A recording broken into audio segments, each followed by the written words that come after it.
When James Carter opened his mailbox on a Tuesday afternoon and found a handwritten note from his landlord saying, "Rent paid in full," he thought there'd been a mistake. He was 3 weeks late. He had the eviction notice in his truck. He'd been avoiding his landlord's calls for days.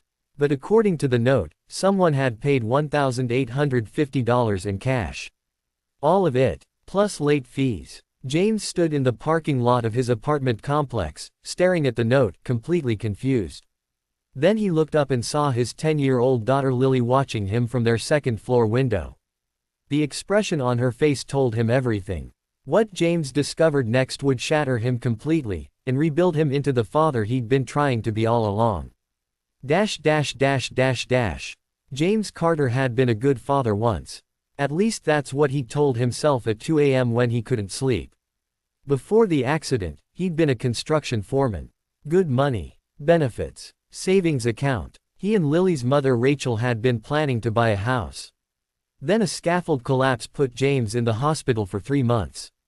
Shattered hip. Nerve damage. Physical therapy that went nowhere. By the time he could walk again, barely, with a cane, his job was gone.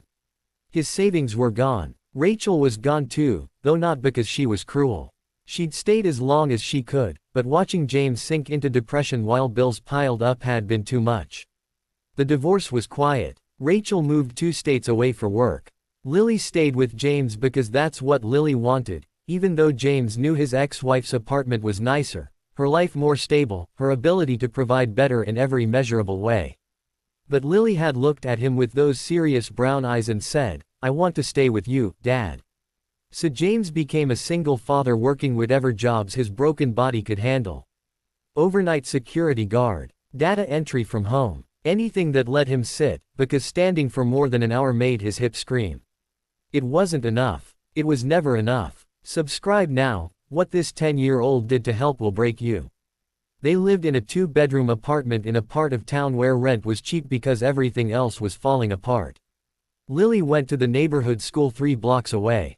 James drove her when weather was bad, but mostly she walked, even though it killed him to let her. Money was a constant weight. James paid rent late every month, juggling which bills could wait, which couldn't. Electricity and water first. Food. Then rent. Then everything else maybe, if there was anything left. There never was. Lily never complained. Not when they ate pasta 4 nights a week. Not when James said no to school field trips that cost money. Not when her sneakers got too small and he made them last another month. She just watched him with those 2 serious eyes and said, "It's okay, Dad. I understand." That was the problem. She understood too much. One night, James came home from his security shift at 6 a.m. to find Lily already awake, dressed for school, making herself breakfast. "You're up early," he said, dropping his keys on the counter. Couldn't sleep. James noticed something then. Lily looked tired. Really tired. Dark circles under her eyes that hadn't been there a month ago. "You feeling okay? You sick?" "I'm fine." She smiled. Too quickly, too brightly. "Just had a lot of homework." James wanted to push, but he was exhausted. He went to bed. He didn't know that Lily hadn't slept because she'd been working. Have you ever been so desperate to help someone that you'd do anything? Even things you shouldn't have to do. It started small, the way these things always do. Lily had been collecting cans and bottles from the school recycling bins. 5 cents each at the redemption center. After 2 weeks, she'd made $47. It wasn't much, but it was something. Then she'd started a homework help service for younger kids in her building. 50 cents for math help. $1 for reading practice. The parents paid because Lily was patient, good at explaining, and cheaper than a real tutor. That brought in another $30 a week. Then she'd discovered TaskRabbit and Fiverr, apps where people could post small jobs. Lily created an account using a fake birthdate. She said she was 16 and started taking gigs that didn't require showing her face. Data entry, online research, sorting email lists, transcribing audio files. She worked from 10 p.m. to 2 a.m. on school nights. All weekend when James thought she was in her room doing homework. A 10-year-old child, running a secret side hustle, trying to save her father from eviction. By the time James found that note from the landlord, Lily had been working for 4 months. She'd saved $2,100. She'd paid their rent, and James had no idea. Comment below, at what age did you realize your parents were struggling financially? James stood outside their apartment door for 5 minutes before going inside. He didn't want to confront Lily. Didn't want to admit that his 10-year-old daughter was supporting them. Didn't want to see the truth in her face. But he had to know. Lily was sitting at the kitchen table when he walked in, doing homework. She looked up, saw his expression, and her face went pale. "Dad, where did you get $1,850, Lily?" She froze, pen hovering over paper, eyes wide. Don't lie to me, please. The landlord said someone paid rent in cash. That was you, wasn't it? Lily's eyes filled with tears. I wanted to help. James sat down across from her, his bad hip aching. Where did you get the money? So she told him. The cans, the tutoring, the online gigs, working until 2 a.m. while he thought she was sleeping. Skipping lunch at school to save the $3 meal money. Telling him she wasn't hungry so he'd eat more at dinner. Every word was a knife in James's chest. I heard you on the phone, Lily said quietly, tears streaming down her face. 3 weeks ago, you were talking to Grandma. You said you didn't know how we'd make rent. You said you were scared we'd lose the apartment and I'd have to move in with Mom. Lily, I don't want to live with Mom. I want to stay with you. So I had to help. I had to do something. James felt his throat close up. Baby, that's not your job. You're 10 years old. You shouldn't be working. You shouldn't be worried about rent. But someone has to worry. Lily's voice cracked. You're trying so hard, Dad, but it's not enough. I see you counting money. I see you skipping meals. I see you taking extra pain pills so you can work even when you're hurting. Someone has to help you. Subscribe so you don't miss what he said next. It changed everything. James Carter sat at that kitchen table and broke down completely. He cried in front of his daughter for the first time since the accident. Not quiet tears. Full, body-shaking sobs. I'm so sorry, he gasped. I'm so sorry you had to do this. I'm supposed to take care of you. Not the other way around. Lily came around the table and hugged him, this small, too serious 10-year-old who'd been carrying adult weight on child's shoulders. You do take care of me, she whispered. You just needed help. There's nothing wrong with needing help. James realized something in that moment. His daughter wasn't just competent. She was wise in a way he'd never had to be at her age. That night, James made 2 phone calls. First, to his ex-wife Rachel. He told her everything, Lily's secret jobs, the rent payment, how close they'd been to eviction. He expected judgment. Instead, Rachel said, I'll increase my child support. I should have done it sooner. I didn't know it was that bad. Second, to his mother. Within a week, she'd sent $5,000. Not a loan. A gift. You should have told me, she said. Family helps family. But more importantly, James did something he should have done months ago. He asked for help.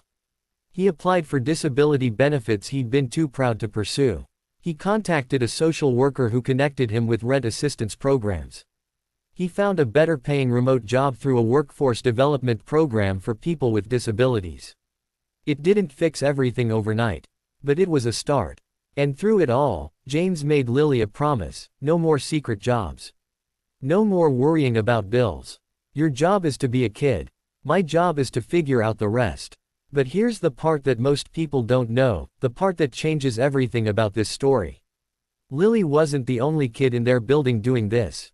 When word got out, through the landlord, through neighbors, James discovered that 3 other children in their complex had been secretly trying to help their struggling parents. A 12-year-old boy mowing lawns to help with utilities. A 9-year-old girl selling friendship bracelets she made to help buy groceries. An 11-year-old doing car washes in the parking lot so his mom could afford her medication. These kids had formed an informal network, helping each other find small jobs, sharing tips about which neighbors paid well, keeping each other's secrets. They called themselves the helpers. And not one of their parents had known.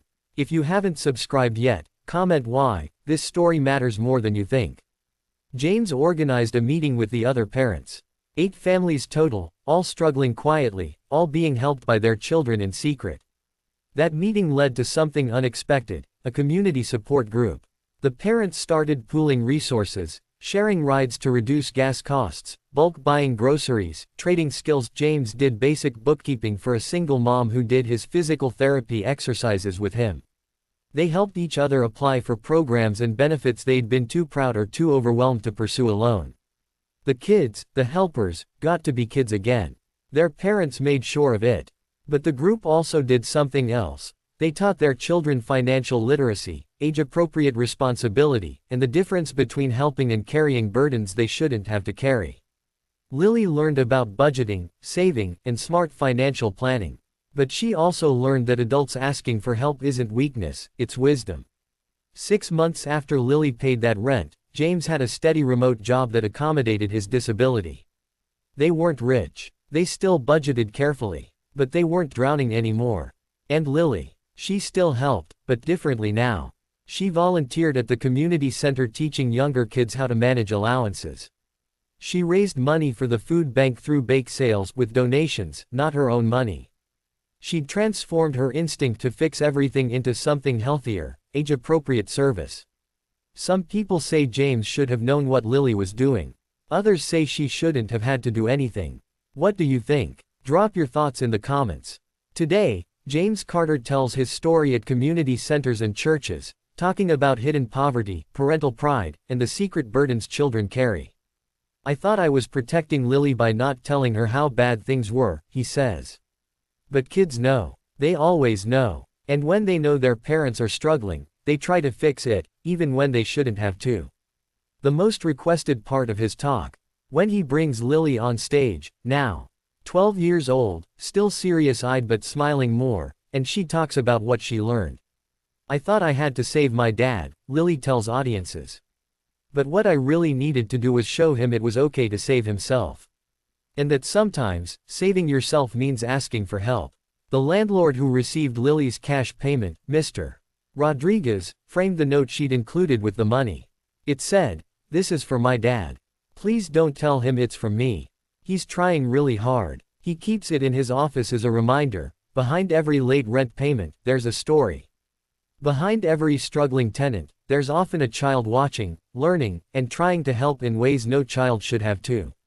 Subscribe now, because stories like this need to be told. The lesson isn't that 10-year-olds should get jobs to help pay rent. Obviously not. The lesson is that children are watching when we struggle. They're absorbing our stress, our fear, our shame. And when they love us, they'll try to fix things, even when it means sacrificing their childhood. James learned that pride kills, not dramatically, but slowly. It kills connection, it kills community, it kills the ability to accept help until things get so desperate that children step in to fill the gaps. Lily learned that helping isn't the same as carrying.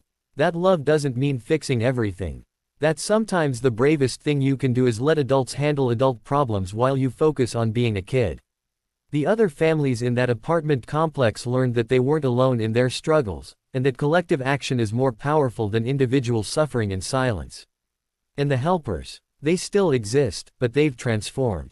Now they're a youth volunteer group that serves the community, not secretly supporting their parents, but openly contributing to making their neighborhood better. James keeps every dollar Lily earned in those 4 months in a savings account. When she turns 18, he'll give it to her. Not because she needs it, but because she earned it. And because he wants her to see how far they've both come from that moment when a 10-year-old thought she had to save her father by herself. I paid our rent when I was 10, Lily says now. But my dad taught me something more important: you don't have to carry everything alone. And asking for help isn't giving up, it's growing up.